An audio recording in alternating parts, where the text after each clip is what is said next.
The Princess Problem, Unexpectedly Royal, Book 1, by Christi Barth, narrated by James Brandon and Samantha Summers. Chapter 1. In the glorious days of the Renaissance, ink on your fingers marked you as a thinker, a dreamer, an artist. But in modern-day Manhattan, it just made Kelsey Wishner feel like a criminal. Shouldn't this stuff be gone by now? I got fingerprinted almost 2 days ago, she said, scrubbing her hand against her black yoga pants, aka her lounge work everything pants. Because one of the best perks of working from home was never having to dress up. Unlike her more practical sister, Mallory, who'd gotten her stilettos stuck in grates and broken them off 3 times in the 3 days they'd lived here. At this rate, she'd be shoeless before Memorial Day. Mallory rolled her eyes. It's your own fault. #overachiever. True. Safety first. NYC fingerprinted its teachers. And Kelsey had insisted on applying for that second job teaching part-time. Manhattan's expensive, she shot back. Moving to the Empire State wasn't scary. Affording it was, as Mallory well knew since she ran their budget. Our meal plan is currently ramen noodles, oatmeal, and bananas until we nail down how much taxis and the subway will cost per month. I refuse to let us be those sad sack transplants that New York chews up and spits out in a matter of months. Yeah, our budget is tight, but you need to wear the fact that we're here like a badge of honor. Mallory grabbed her hand and raised it triumphantly. We finally made it. We're official residents of the most exciting city in the world. Just think, we can now get anything and everything delivered to our door, 24/7. That was a definite perk. Kelsey tapped the stack of flyers already accumulating on the kitchen counter. Let's order a pizza at 3 a.m. Mallory laughed, her auburn ponytail bobbing. I said, wear this like a badge of honor, not go crazy. I'm not going to be awake then, let alone hungry. Practicality was so not the order of the day. Call it an early breakfast. You love cold pizza. We'll set our alarms. It'll be fun. A pinching ourselves, made it to Manhattan moment. Didn't we take the ferry out to the Statue of Liberty today for that? Kelsey sniffed. It's a big city. We deserve more than one moment. Didn't we have another moment yesterday when you got me up pre-dawn to be at Rockefeller Center for the Today Show? Her hands tightened on the next plate, popping a whole bunch of rows on the bubble wrap. Okay. They'd been cleaning and unpacking for hours. It was clear her sister needed a break. Kelsey ought to give Mallory a pass.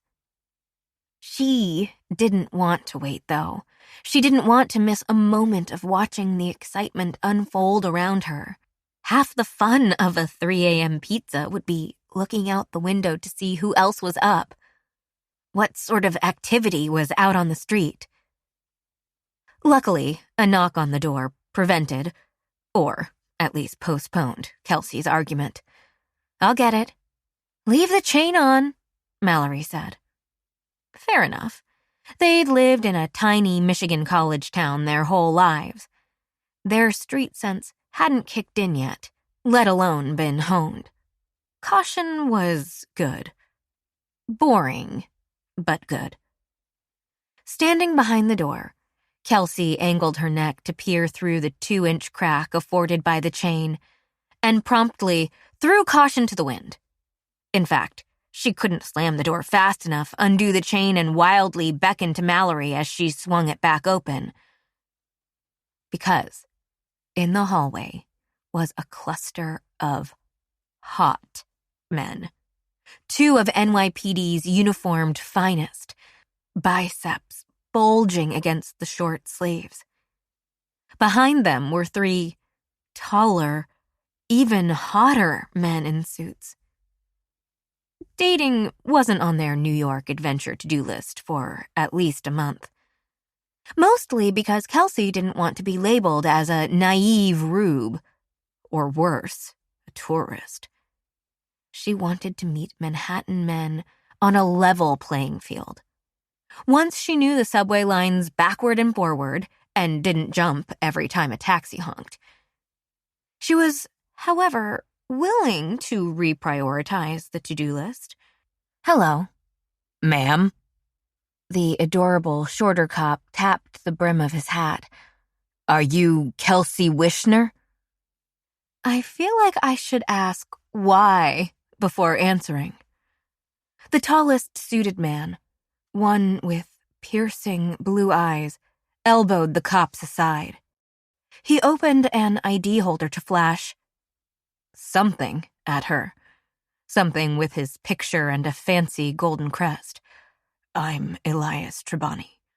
I'm here on a mission for the royal family of Moncriano. These police officers can vouch that they've verified my diplomatic credentials. May I speak with you inside?" Kelsey looked at Mallory. They raised opposite, questioning eyebrows at each other. Then she went on tiptoe to peer down the hall. Nope. No cameras. That ruled out a reality TV prank show. This was weird, but also kind of exciting, in a semi-scary way. After a brief nod from the cops, she stepped back and waved them inside. Only Elias entered. Elias of the close-cropped dark hair, knife-edged cheekbones, and muscles that the tailored suit somehow did not hide at all. He shut the door, glancing around the small living room packed with too much furniture their parents had insisted on sending along. 2 steps had him at the kitchen, and another 5 sent him down the hallway to their bedrooms. Mallory rushed after him. "Hey! You need a separate invite to go that far. Get back out here." "My apologies." His heels all but clicked together as he executed a military sharp turn. "I had to make sure that nobody else is present." "You could have asked," Mallory snapped with a miffed puff of air that fluffed her bangs. Now the stranger was in trouble. Snitty Mallory was no fun whatsoever. Even diplomatic credentials wouldn't protect him from her wrath. "That wouldn't have proved anything." Softening infinitesimally, Elias put his hand over his heart and gave a micro bow.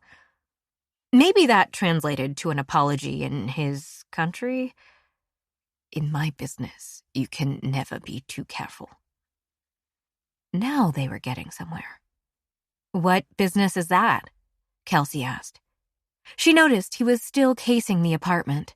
His eyes practically drew a connect-the-dots line from each window to each door, along the top of each framed photo, to the cluster of phones and laptops on the oval coffee table.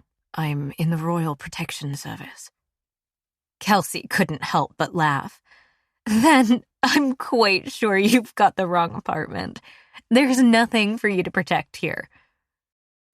Those blue eyes snapped right to her, and her laughter died in her throat.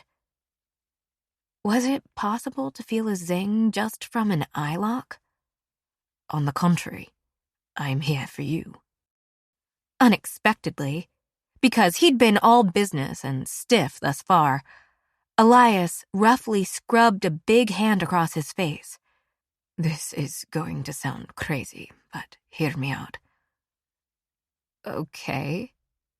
His accent was faint, mostly British, but with rolled R's that made her think of the rolling hills and sun-kissed grapevines of the Italian countryside. She could listen to it all day.